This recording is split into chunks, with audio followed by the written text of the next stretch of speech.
If I told you that Donald Trump is losing his grip, I don't think you would be surprised. But if I told you that Donald Trump is losing his grip on a key voting demographic that the Republican Party has held for the past 24 years, you might be shocked and pleasantly surprised. I have the breaking story for you next. The reason this story is so important to the election is because this group votes at a higher rate than any other group, and that means they could easily swing the election.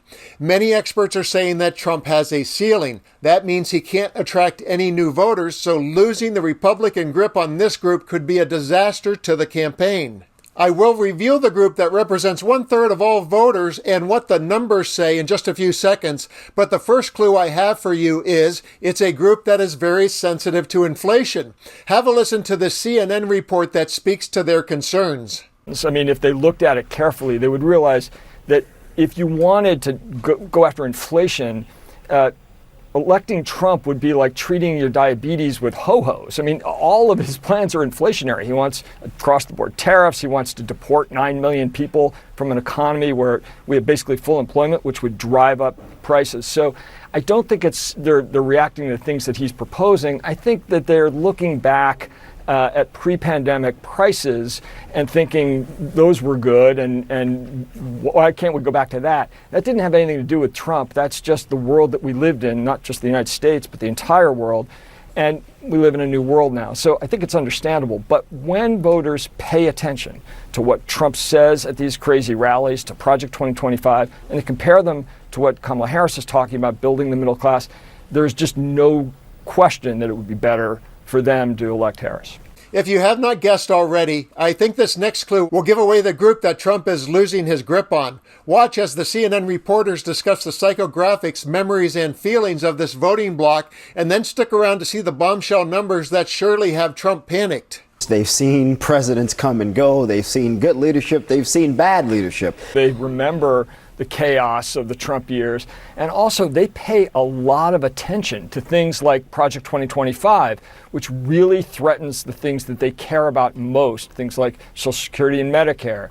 They pay attention to when Trump talks about tariffs, across-the-board tariffs, 20% across-the-board tariffs, which they understand is just a tax increase on them. We did a study recently that shows that groceries alone would go up by $185 a year with those 20% tariffs, and all in, it's about $4,000 a year. They get that what Trump is proposing is very bad, and when they look at what Kamala Harris is proposing, they like it a lot more. As you have probably come to understand by now, the voters that Donald Trump is losing is older voters. Have a look at the numbers and enjoy how giddy the CNN polling expert gets about sharing the news. Let's take a look at older voters, those 65 and over. Look, you talk about 4 years ago, Donald Trump won amongst those voters by 4 points. When Biden got out of the race in July, he was ahead by 4 points. Look at where we are today. Kamala Harris actually has a 3-point lead in the average poll among voters 65 or older.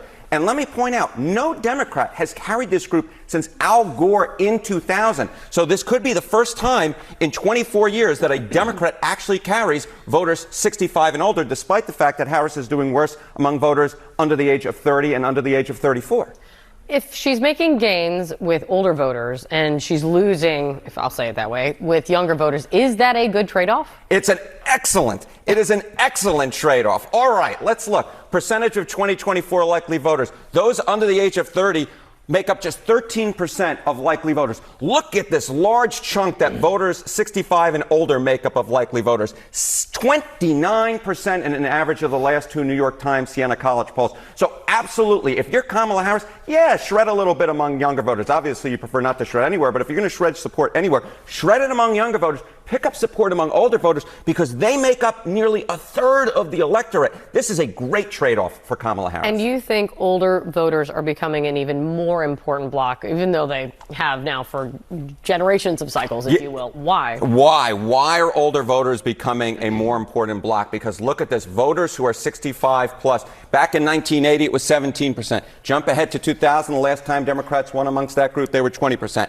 4 years ago, they were all the way up to 26%. Yeah, we're living longer. We are living longer. We're living longer. That's exactly right. We're living longer. So senior citizens are becoming a more and more important part of the electorate, and Kamala Harris is doing better now than any Democrat has done, at least in the final exit polls and all the post-election surveys since Al Gore in 2000.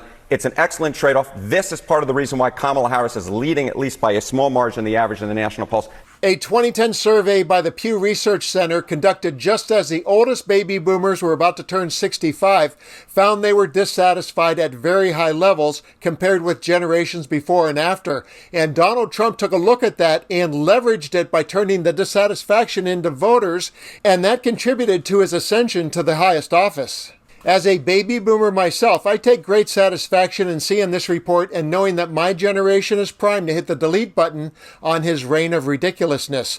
Trump pretended to speak for a generation, but it was all smoke and mirrors that were part of a con. You might say it was the art of the deal, and we're about to turn the page in every chapter on that book.